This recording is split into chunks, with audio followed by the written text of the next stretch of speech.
Hello friends, आइए आज हम पढ़ते हैं कुछ और नए गैराज इक्विपमेंट्स के बारे में। तो जो सबसे पहले आज हमने गैराज इक्विपमेंट समझना है वो है electrical test bench. Electrical test bench और auto electrical test bench is high compact and facilitates quick and accurate testing of starter motor and alternator. They are user friendly and thus can easily be operated by anyone. They can be operated at high speed as well as low speeds. Auto electrical test bench comes with various features like AC, voltage stabilizer, sets of leads, digital meter, warning lamp, test lamp, cable connector, rheostat, voltmeter, ammeter, fuse and switches. जब हमें starter motor और alternator की testing करनी होती है तो जिस garage equipment पे इसको टेस्ट किया जाता है उसका नाम है electrical test bench. Electrical test bench जो है उसके जो कंपोनेंट्स हैं, जो पार्ट्स हैं, वो ये यहाँ पे बताए गए थे। AC voltage stabiliser, leads, meter, warning lamp, test lamp, cable connector, rheostat. Rheostat होता है एक वेरिएबल रजिस्टर जिसको हम रेजिस्टेंस सर्किट में डालने के लिए अगर उस रियोस्टैट को चेंज करते हैं, आगे पीछे करते हैं, तो उससे जो है रेजिस्टेंस में भी चेंजिंग आ जाती है। तो ये हमारा होता है इलेक्ट्रिकल टेस्ट बेंच का काम, टू टेस्ट दी। ये है electrical test bench to test the starter motor and alternator.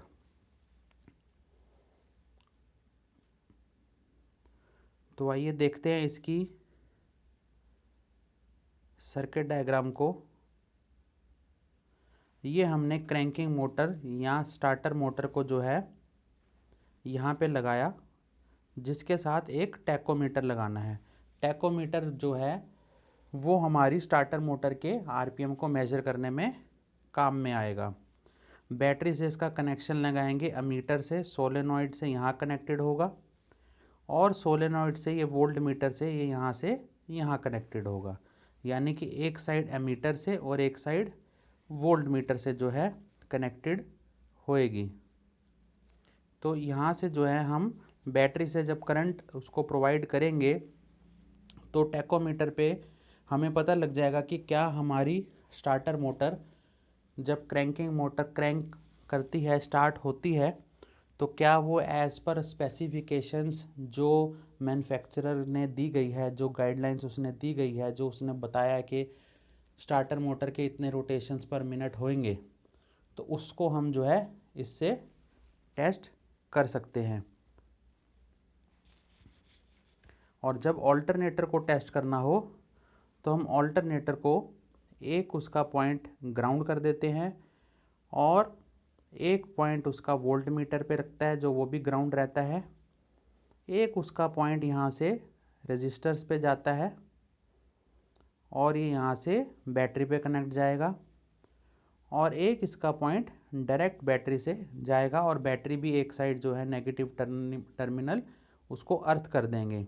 यहाँ पे एक वार्निंग लैंप रहता है, इग्निशन लैंप जलेगा, पता लगेगा कि ऑल्टरनेटर सही काम कर रहा है कि नहीं कर रहा। वार्निंग लैंप जलेगा और इस सर्किट की मदद से जो है हम ऑल्टरनेटर को टेस्ट बेंच पे टेस्ट कर सकते हैं। तो आइए देखते हैं इसके बारे में। The starter motor can be tested on auto electrical test bench. The no load test can be used to locate shorted windings, worn bushings, a bent armature shaft and other problems. जब एक starter motor सही RPM नहीं दे रही, इसका मतलब उसके अंदर कोई प्रॉब्लम है और जो वेरियस प्रॉब्लम्स होती हैं, यहाँ उसके बुश घिस जाते हैं, आर्मेचर की शाफ्ट बेंड हो जाती है जिससे जो है वो सही से रोटेट नहीं कर पाता, या फिर कहीं पे जो आर्मेचर है, जो उसकी वाइंडिंग है, वो शॉर्ट हो गई है, वो ख़राब हो गई है, वो जल गई है, जिसको हम आम भाषा में बोलेंगे शॉर्ट हो गई है। The starter motor maker specifications for current draw and motor speeds are required for particular motor testing. The no load test is made with starter on test bench. The starter should be clamped in vise and connections are made for voltmeter, ammeter and switch to fully charged battery and starter. Connect an RPM indicator to the pinion shaft to measure motor speed यानी कि tachometer लगाएंगे. Close the switch and note the current to draw the motor speed. A high current draw and low speed can be caused by tight and worn bearing या bent armature. अगर हमने full current दिया और speed slow आई तो उसके दो कारण हो सकते हैं. या तो बेयरिंग्स उसके जो हैं ख़राब हो चुके हैं, टाइट हो चुके हैं, या फिर उसका आर्मेचर बेंट है. A low speed and a low current can be caused by poor connections, broken bushes, shorted armature. अगर हमारी स्पीड भी स्लो है और हमने करंट भी स्लो दिया, इसका मतलब यहाँ तो आर्मेचर शॉर्ट हो गया है, या उसके कनेक्शन सही नहीं बने, या फिर जो उसके बुश हैं जो आर्मेचर को सपोर्ट करते हैं वो टूट चुके हैं. A high speed and a high current can be caused by shorted field of starter. अगर हाई स्पीड आ रही है और करंट भी हमने हाई दिया था तो इसका मतलब है कि जो उसके अंदर जो करंट की वजह से जो मैग्नेटिज्म आ रहा है वो शॉर्टेड फील्ड ऑफ स्टार्टर हो गई है, यानी कि अल्टीमेटली कहने का मतलब ये है कि आर्मेचर शॉर्ट है. या फिर a frozen bearing can cause the failure of starter motor at high current draw. If starter motor fails to operate with no current, these could be an open field circuit or weak bush spring, an open armature coil or broken bush spring. अगर starter motor चलती ही नहीं है, कोई current draw ही नहीं करती, तो उसके कारण क्या क्या हैं, उसका सर्किट वीक हो चुका है, बुश स्प्रिंग वीक हो चुका है, आर्मेचर कॉयल जो है वो टूट चुकी है, या बुश स्प्रिंग जो है टूट चुका है. Alternators can be tested for rotor continuity, rotor ground, stator continuity, stator ground, capacitor continuity, rectifier continuity on electrical test bench. Continuity and ground test can be made with a self-powered test lamp or with an ohm meter. Open circuit is indicated when the test lamp does not light. Continuity is indicated when the test lamp lights. यानी कि अगर test lamp light हो गया तो यानी कि alternator काम कर रहा है, अदरवाइज जो है वो काम सही से नहीं कर रहा और उसमें कोई प्रॉब्लम है. तो ये था हमारा इलेक्ट्रिकल टेस्ट बेंच. आइए हम अगला अपना गैराज इक्विपमेंट डिस्कस करते हैं जिसका नाम है growler. Growler is a device which is used for finding out short circuit in the generator और cranking motor armature. Electrical test bench से हमें ये पता लग जाएगा कि शायद आर्मेचर में शॉर्ट हो गई है वाइंडिंग, और उसका पक्का पता लगाने के लिए हम उसको ग्राउलर पे ले जाके टेस्ट कर सकते हैं कि कहाँ पे आर्मेचर वाइंडिंग शॉर्ट हो गई है. तो ग्राउलर से हमें पता लग जाएगा इस इक्विपमेंट से. A growler is an AC electromagnet, यानी कि जब ऑल्टरनेटिव करंट आएगा तो वो इलेक्ट्रोमैग्नेट की तरह काम करेगा, यानी कि इलेक्ट्रोमैग्नेटिक फील्ड पैदा करेगा. The Growler works on principle of electromagnetism. If a starter motor armature is placed in Growler, changing magnetism puts changing magnetic force on armature. This causes a growling noise. एक आवाज़ आएगी जिसको हम बोलते हैं growling noise, क्योंकि जब magnetism change होगा और वो आर्मेचर से पास होगा तो एक आवाज़ आएगी, उसी की वजह से जो है इसका नाम पड़ गया ग्राउलर. तो आइए देखते हैं इसके कंस्ट्रक्शन में कौन कौन से पार्ट्स होते हैं. Main body, magnetic jaw, प्रॉड्स, operating switch, main switch और ग्लो लाइट. ये एक सिंप्लीफाइड डायग्राम ऑफ ग्राउलर है.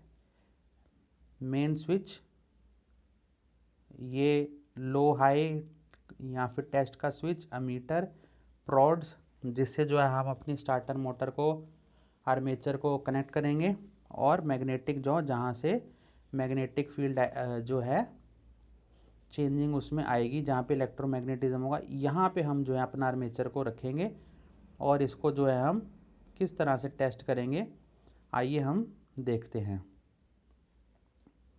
ये कुछ इस तरह का ग्रोलर होता है। यहाँ पे हम स्टार्टर मोटर को, आर्मेचर को रख देते हैं और इसको फिर हम ऑपरेट करते हैं।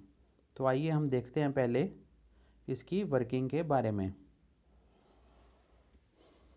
As growler is used for finding short circuit in armature windings of cranking motor, test for short circuit as follows.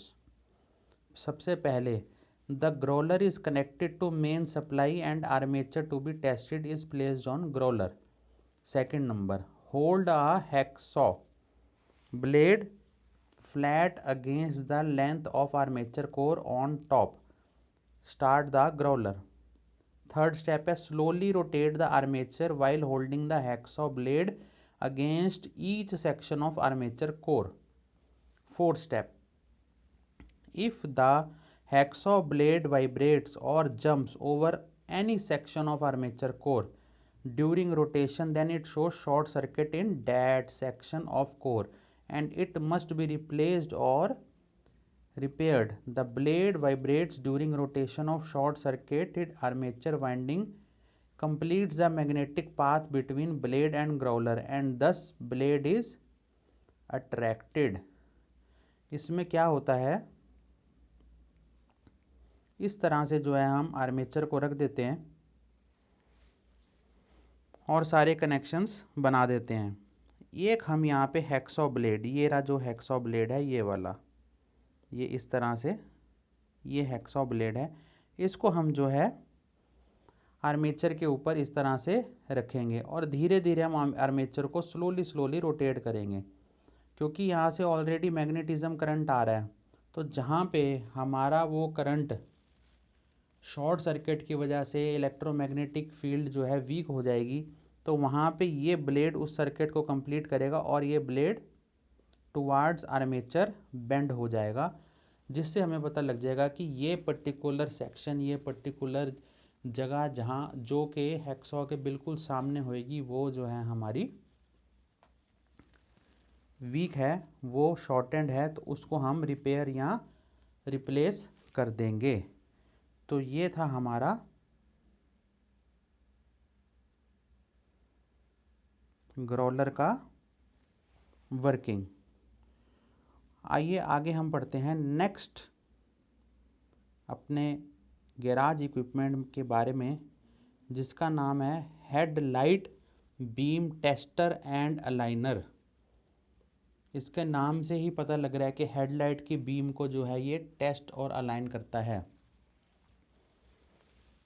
Headlight की बीम जो होती है उसका रोड के ऊपर वर्टिकली एंड हॉरिजॉन्टली सही से पड़ना बिल्कुल ज़रूरी होता है। अगर वो हेडलाइट जो है, ये कार है अगर, और इसके ये जो दो हेडलैम्प्स हैं, ये यहाँ से इस तरह से जो है लाइट को इनको देना चाहिए, इस तरह से। अगर इसमें कोई प्रॉब्लम रहेगी तो हो सकता है कि ये जो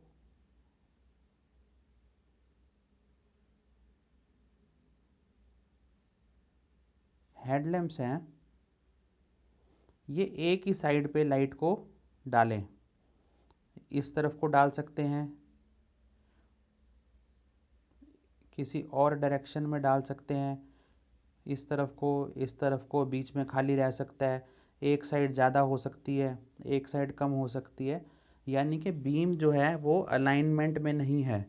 तो उसको हमने अलाइनमेंट में करना है, जो कि हम करेंगे headlight beam tester and aligner की मदद से। ये होता है हेडलाइट बीम अलाइनर। ये नीचे बेस जो है कार के सरफेस के, ये समझिए कि ये सरफेस है और ये यहाँ पे इस तरह से जो है कार रहेगी, और जहाँ ये हेडलाइट होगी इसके सामने बिल्कुल इसको ऊपर नीचे करके जो है हम एडजस्ट कर लेते हैं। हम क्या करते हैं, हेडलाइट की बीम को हेडलाइट को इसके साथ टच करा के ऑन करेंगे, यहाँ पे लाइट अंदर जाएगी और यहाँ से हमारे पास आई विंडो है देखने के लिए। यहाँ पे पीछे एक ग्राफ दे रखा है। अगर इस ग्राफ के ऊपर जब हेडलाइट पड़ेगी तो जो स्पेसिफिकेशंस मैन्युफैक्चरर ने दी गई हैं, अगर तो उसके हिसाब से वो ग्राफ पे लाइट आ रही है फिर तो ठीक है, अदरवाइज़ इसका मतलब जो है हमारा अलाइनमेंट ख़राब है। उसके लिए हम फिर क्या करते हैं, जो हेडलाइट का बल्ब होता है, हेडलाइट का जो लैंप होता है, उसको हम जो है वर्टिकली हॉरिजॉन्टली एडजस्ट कर लेते हैं, जिससे हमारी बीम जो है अलाइनमेंट में आ जाए। तो आइए एक बार इसकी वर्किंग भी डिस्कस कर लेते हैं। First of all, adjust the height of box according to the vehicle headlight and fixed it. Now align the mirror of tester to the headlight refractor lens. Switch on the light. A beam falls in the graph marked in box can be seen from top. Now adjust the headlight beam from vertical or horizontal adjusting screw according to graph requirements. तो graph requirements के हिसाब से जो है हम headlight को horizontally या vertically जिस तरह से भी है लैम्प को हम एडजस्ट कर सकते हैं ज़रूरत के हिसाब से। जो आजकल लेटेस्ट कार्स आ रही हैं उनमें ऑलरेडी इंटरनल हेडलाइट को अलाइन करने के लिए एक अंदर ही स्विच दिया जाता है, जिसके अंदर हम बीम को दूर या पास करने के लिए हेल्प कर सकते हैं। तो उससे जो है हेडलाइट जो है काफ़ी समय तक अब जो है अलाइनमेंट में रहती है। पुरानी गाड़ियों में या पहले की गाड़ियों में जो था, हेडलाइट की बीम इजीली डिस्ट्रैक्ट हो जाती थी ड्यू टू वाइब्रेशंस या due to some other reasons, और हमें हेडलाइट की बीम को एडजस्ट करवाना पड़ता था, जो कि अब इतना ज़रूरत नहीं पड़ता। बट फिर भी जब ज़रूरत पड़ता है तो हम हेडलाइट बीम अलाइनर टेस्टर का इस्तेमाल कर सकते हैं। मैनुअल टाइप भी होते हैं और इसमें इलेक्ट्रिकल टाइप या ऑटोमेटिक टाइप वाले भी अलाइनमेंट हेडलाइट अलाइनर्स हमारे पास अवेलेबल हैं। तो आइए इसके बाद हम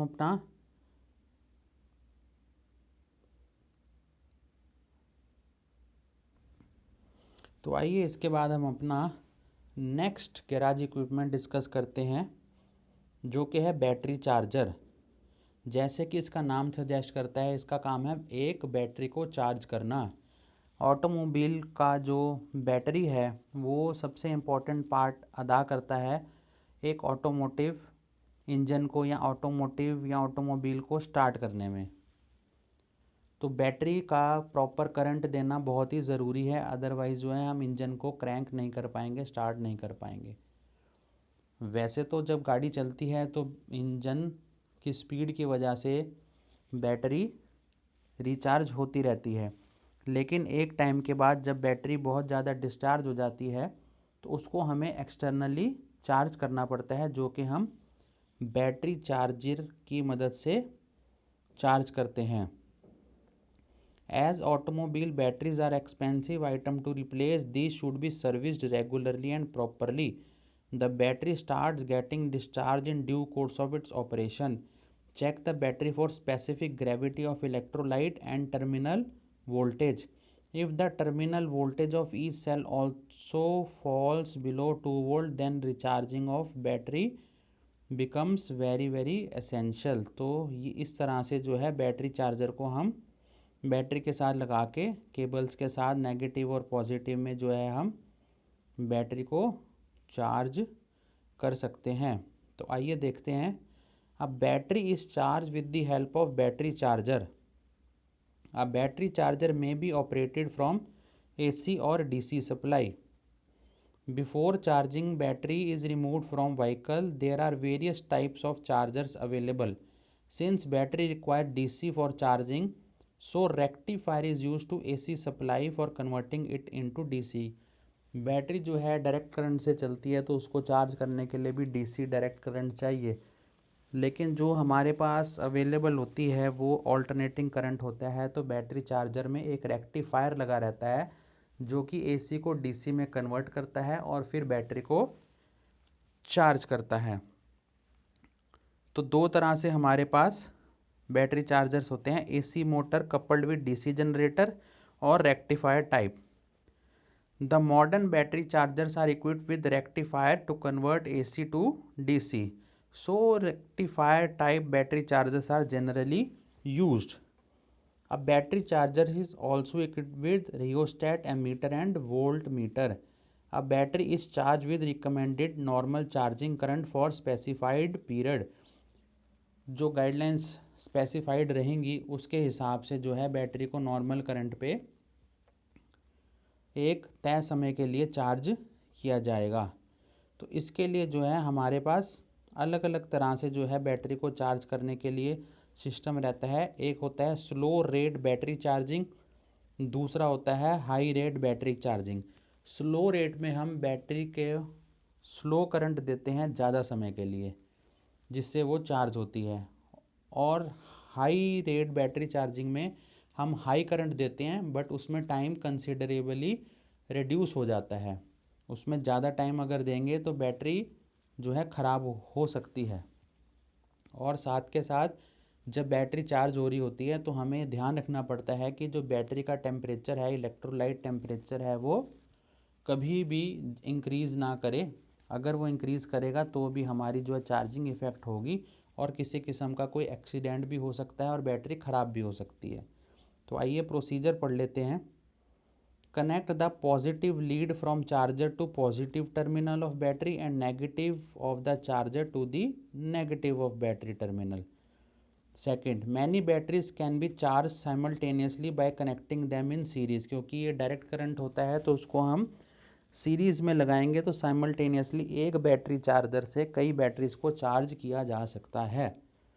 keep watch on battery temperature during charging. Temperature of electrolyte should not exceed beyond 43 degree centigrade, otherwise lower the charging rate. अगर टेम्परेचर बढ़ गया तो हमें चार्जिंग रेट को यानी कि चार्जिंग के करंट को और कम करना पड़ेगा। During charging of battery the went plug should be removed for removal of gases and temperature checking of electrolyte. Constant current charging and constant voltage charging are the types of battery charging. जो ये battery को ये इस तरह से battery charger जो है Leeds लगा के बैटरी को चार्ज किया जाता है। दो मेथड हमारे पास हैं, एक है कांस्टेंट करंट मेथड, दूसरा है constant voltage method. Constant current और कांस्टेंट वोल्टेज मेथड जो है ये स्लो रेट चार्जिंग है। और थर्ड है हमारे पास हाई रेट चार्जिंग मेथड या trickle charging method.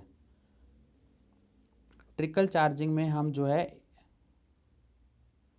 Slow rate charging को जो है उस तरह से करते हैं। तो आइए देखते हैं कांस्टेंट करंट और वोल्टेज मेथड्स क्या क्या हैं। कांस्टेंट करंट मेथड में क्या रहता है, the battery charges of this type generally employ a rectifier. Rheostat is also use to adjust amount of charging as per recommendation of manufacturer. ये इस तरह से जो है रियोस्टैट से जो है बैटरी को हम इसको वेरी करके रेजिस्टेंस को जो है बैटरी को चार्ज कर सकते हैं। ये जो है बैटरी चार्जर यहाँ पे लगा हुआ है। और कांस्टेंट वोल्टेज वाले में क्या होता है, these charges are motor generator type. In discharge condition of battery the high rate of charging current will flow into battery. As the battery goes on charging, the terminal voltage increases with decrease in charging current. In this method, the voltage is kept constant, which result in very large current. In the beginning, it is due to low back EMF of cells of battery. This charging current decreases automatically as back EMF of cell increases. This method takes lesser time for charging because of high rate of charging. इसमें जो है battery को direct जो है हम battery charger से जो लगा देंगे और रियोस्टैट की मदद से करंट को सेट कर देंगे और जो बैटरी हमारी चार्ज होएगी इस पे हम वो बैटरी लगाएंगे जो बिल्कुल डिस्चार्ज हो चुकी है।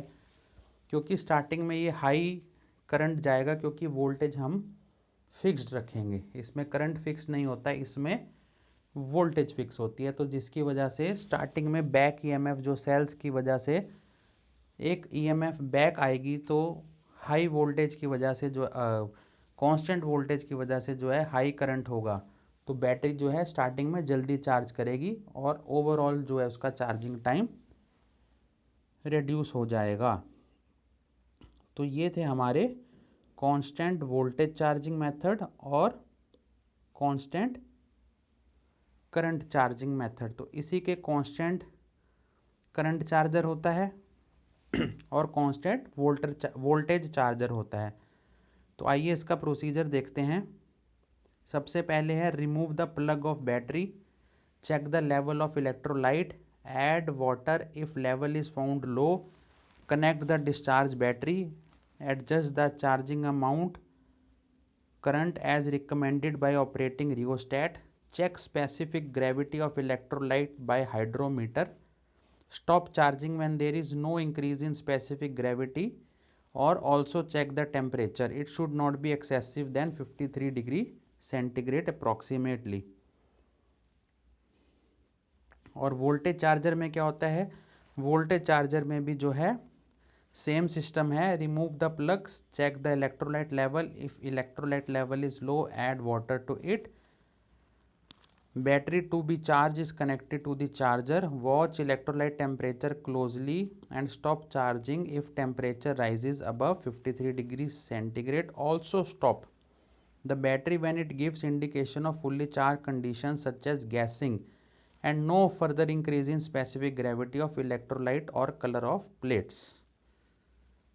तो कांस्टेंट करंट चार्जर और वोल्टेज चार्जर एक ही तरह से काम करता है, बस फ़र्क ये रहता है कि कांस्टेंट करंट चार्जर में करंट कांस्टेंट रहता है और वोल्टेज चार्जर में वोल्टेज कांस्टेंट रहती है। तो इसी के साथ आज हमने गैराज इक्विपमेंट्स के अंदर electrical test bench, growler, headlight beam aligner and tester और बैटरी चार्जर के बारे में पढ़ा। मैं उम्मीद करता हूँ आपको ये टॉपिक्स क्लियर हो गए होंगे। Thanks for your time.